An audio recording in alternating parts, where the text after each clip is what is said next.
2020, we sent Chris Broush to you asking for a favor. We had what we call the Torrington fires. It was a series of fires on Torrington Drive in Franklin Township. And I'm just going to turn that a little bit. Those happened on February 23rd, 2020. We have, if you don't know, an all-volunteer fire department. We have a very small budget. I think our fire levy that is almost 37 years old brings in about $170,000 a year. So that's beans.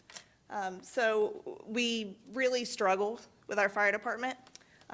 You'll see that in February, we had the fire call come in at 11:07. Our first engine arrived almost 20 minutes later, well, 15 minutes later. We had to call in 10 other departments. It was really a struggle, and it was really kind of an eye-opener for us just how badly we were struggling. So I'm just going to show you some pictures. We were lucky enough that a professional photographer actually went out on the scene and took some photos that night of his own volition. So we were able to get those. But yeah, it was a pretty bad fire. You could see it from miles away. The problem that we encountered was that one house caught fire, then the next house caught fire. And so in the end, we had 3 houses in a row that burned.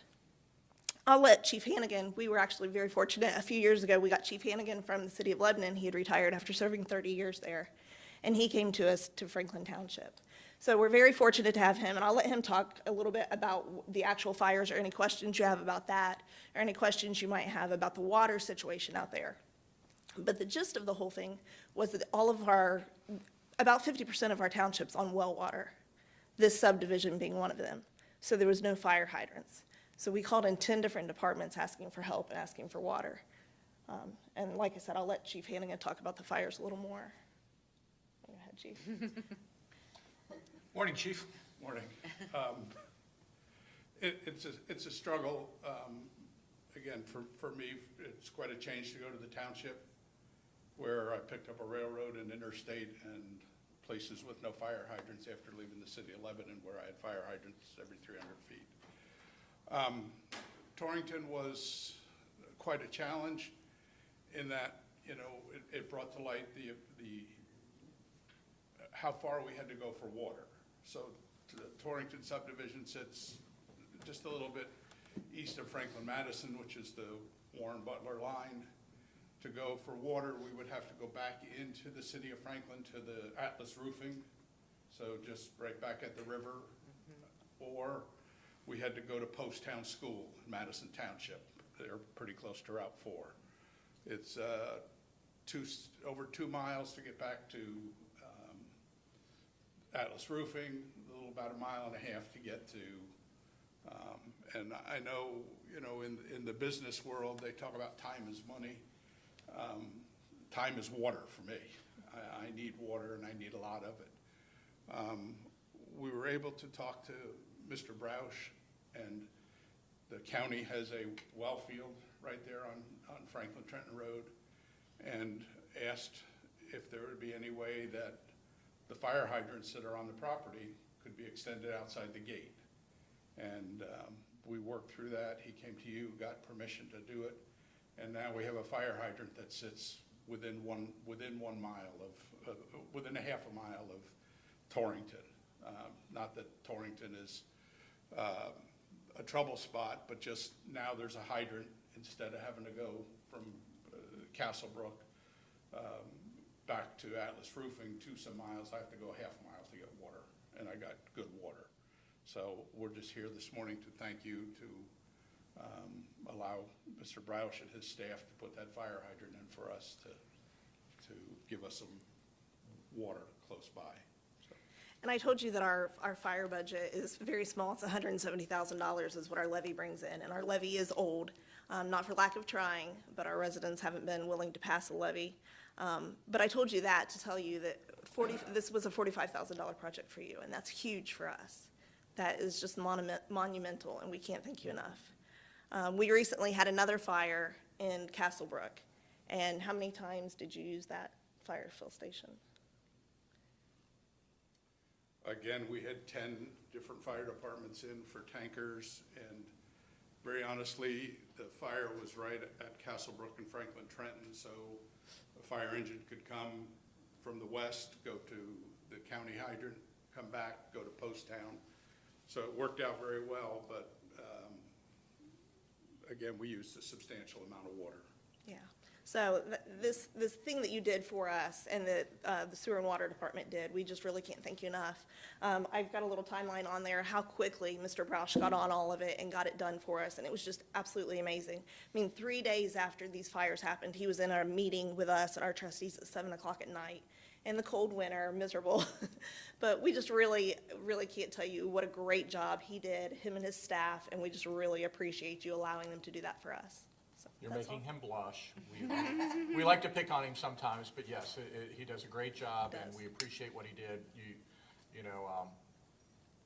This was an easy decision for us. It was very important to you. It wasn't that big for us, and when we saw the importance of it, Right. It took us about 3 minutes to say, yes, we'll do this, and then obviously you brought up business. We like to act like a business a lot of times and do things a heck of a lot faster than what a government would typically do things. So yeah, we're happy to help. My questions are, number one, that it looks like a very, kind of smaller lot subdivision. If it caught one house to another house, that surprises me. They're all on individual well systems? Yes.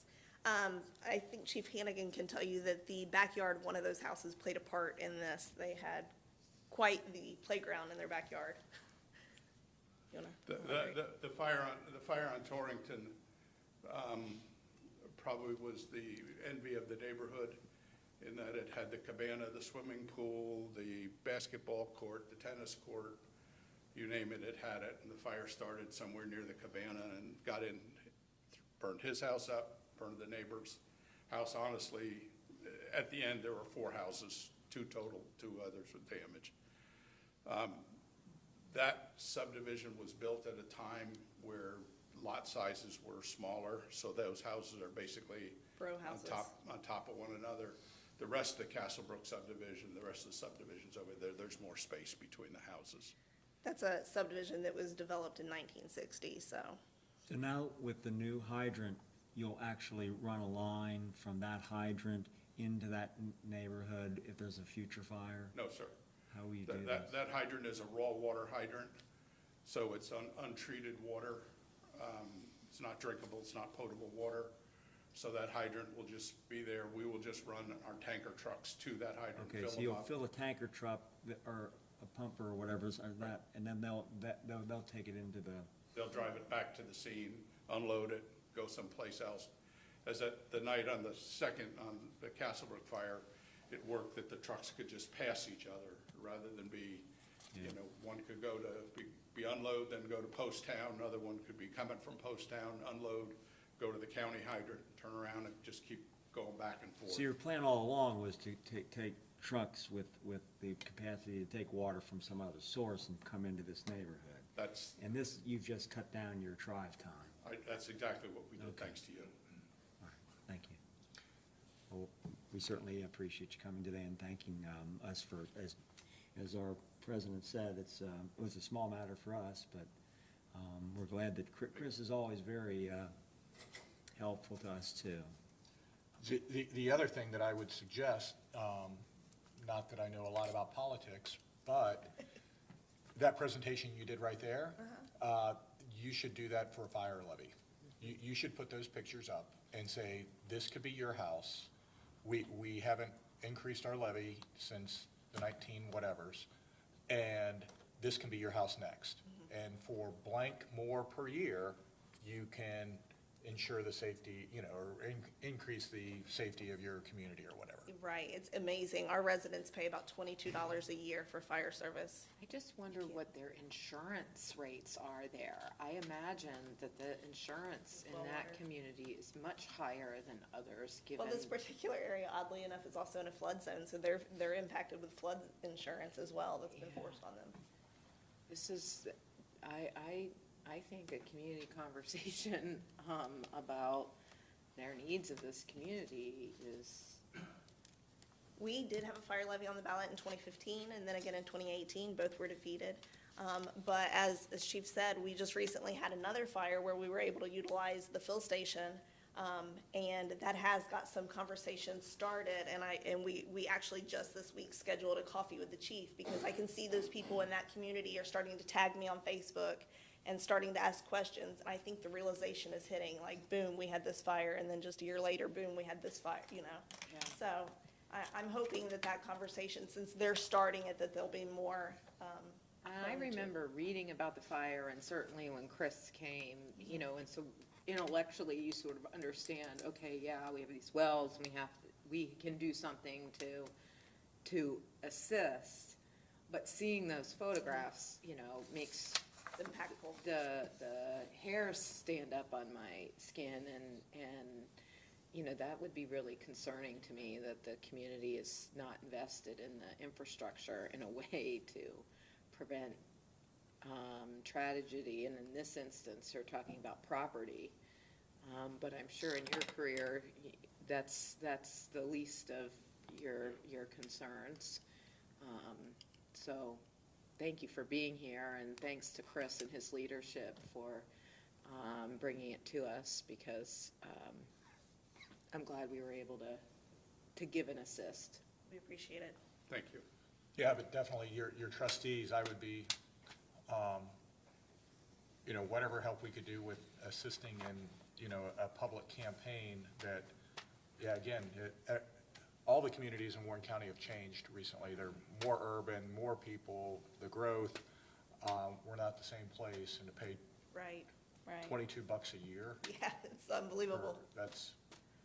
I think there needs to be an education process of, as Commissioner Jones rightly points out, you know, your home insurance rate potentially could go down, and most importantly, the safety of you and your family. I mean, that's the number one job of local government, is public safety. So, I mean, 47% of our population is over the age of 60, and I think that plays a big part into it, because they're on a fixed income, and it'll never happen to me kind of mentality, so. But I thank you. Thank you for being here. very good. Let's go, is there a motion to go into executive session on imminent litigation? So moved. Second. And yes, we'll be back out within a half an hour.